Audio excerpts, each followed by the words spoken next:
जय हिंद बच्चों, welcome to the paper solution section with Garima Batra Chhindwara. आज हम देखने जा रहे हैं आपके 10th स्टैंडर्ड के जो प्रैक्टिस पेपर्स हैं उनके सॉल्यूशन को। ये ईयर 2024 में आपके लिए डाउनलोड किए गए हैं और आज हम देखने जा रहे हैं सेट ए।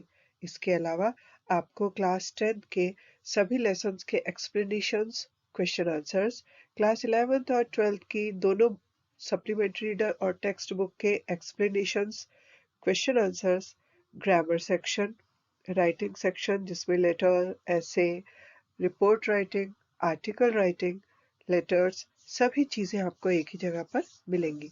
साथ ही साथ नोटिस लिखने का और उसमें अच्छे अंक लेने का बहुत ही आसान तरीका बताया गया है। लेकिन ये सब आपको तभी मिल पाएगा जब आप इस चैनल को सब्सक्राइब करेंगे। तो आइए हम सॉल्यूशन देखते हैं।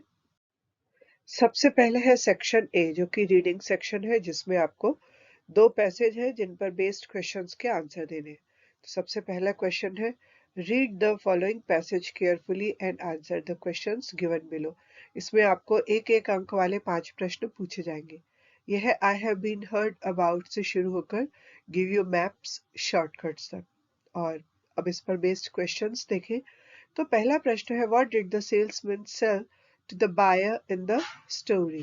इसका आंसर है a plot of land। इसके बाद नेक्स्ट क्वेश्चन है, why did the buyer request a refund from the company। और इसका आंसर है the plot was under water। Next question है, how did the salesman convince the buyer to keep the plot despite the flooding। और इसका answer है promised a lake palace। उसका अगला प्रश्न है, what does the story suggest about the boats the salesman sold to the buyer। इसका answer है they were useless। और लास्ट क्वेश्चन है, according to the story what has humanity been sold for centuries। इसका answer है last line में दिया हुआ है beliefs and dogmas। तो इस तरह से ये पांचों प्रश्नों के उत्तर आप अपने चेक कर लीजिए। अगर ये सही है तो आपके 5 अंक जोड़ लीजिए। अगला प्रश्न है, read the following passage carefully and answer the questions given below, जिसमें फिर से 5 प्रश्न है जिनमें से प्रत्येक 1 अंक का है। और यदि आपके पांचों प्रश्नों के उत्तर सही होते हैं तो आपको 5 अंक मिलते हैं। यह पैसेज शुरू होता है, पॉल्यूशन इज द इंटरमिक्सिंग से लेकर burning of coal for electricity. और इसका पहला प्रश्न है, what is the primary cause of air pollution mentioned in the passage. तो ये आपको आखिरी वाली लाइन में इसका उत्तर मिल रहा है, burning of coal for electricity. Next question है, which form of pollution is not visible, जिसे आप देख नहीं सकते but can damage our ears. स्वाभाविक सी बात है, कानों को तो नॉइस पॉल्यूशन ही अफेक्ट करेगा। अगला प्रश्न है, what is the consequence of dumping waste directly into waste water bodies according to the passage। पानी में सीधे कचरा या गंदगी ले जाकर डंप करने से क्या उसका रिजल्ट होता है। इसका आंसर है वाटर पॉल्यूशन। पूरा का पूरा वाटर पॉल्यूट हो जाता है।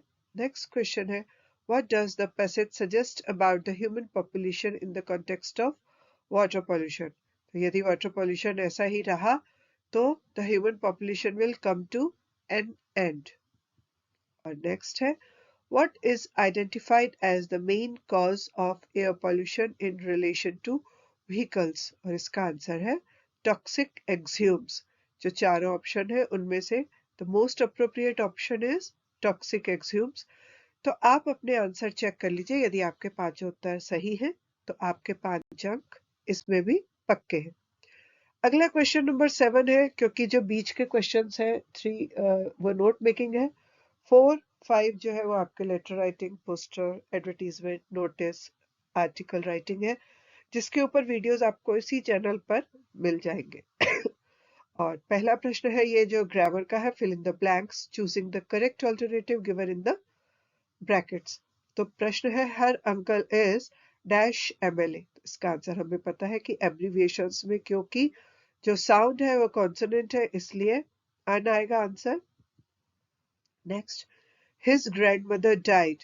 तो डाइड के साथ हमेशा ऑफ आता है, चाहे वो किसी भी बीमारी का नाम हो, cancer, malaria, answer is of. Third है the train had left the station before we dash there, और इसके आपको ऑप्शंस दिए हुए हैं रीच, रीच्ड और हैड रीच्ड। तो इसमें क्योंकि ये जो सेंटेंस है ये है आपका पास्ट परफेक्ट टेंस का, जिसमें दो घटनाएं हैं, जिसमें से जो पहली घटना होती है उसमें हैड प्लस वर्ब की थर्ड फॉर्म लगती है, जो कि आप यहाँ पर देख सकते हैं, the train had left the station. तो यहाँ पर हैड के साथ थर्ड फॉर्म में लेफ्ट, तो स्वाभाविक रूप से यहाँ पर वर्ब की सेकेंड फॉर्म आएगी जो कि है रीच। अगला प्रश्न है walk carefully dash you will fall down. तो ध्यान से चलो या तो फिर तुम गिर जाओगे, तो करेक्ट ऑप्शन है और। नेक्स्ट है there are dash flowers in the garden. क्योंकि फ्लावर्स जो है वो काउंटेबल है इसलिए यहाँ पर आएगा मैनी।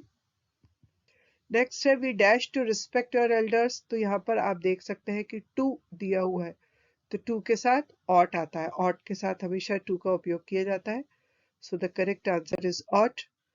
नेक्स्ट है डू एज डायरेक्टेड, जिसमें से कोई भी 5 आपको करने हैं, इनमें से प्रत्येक 1 अंक का है। पहला है unless he invites me I won't attend the party. जब तक वो मुझे इनवाइट नहीं करता है मैं ये पार्टी अटेंड नहीं करूंगा।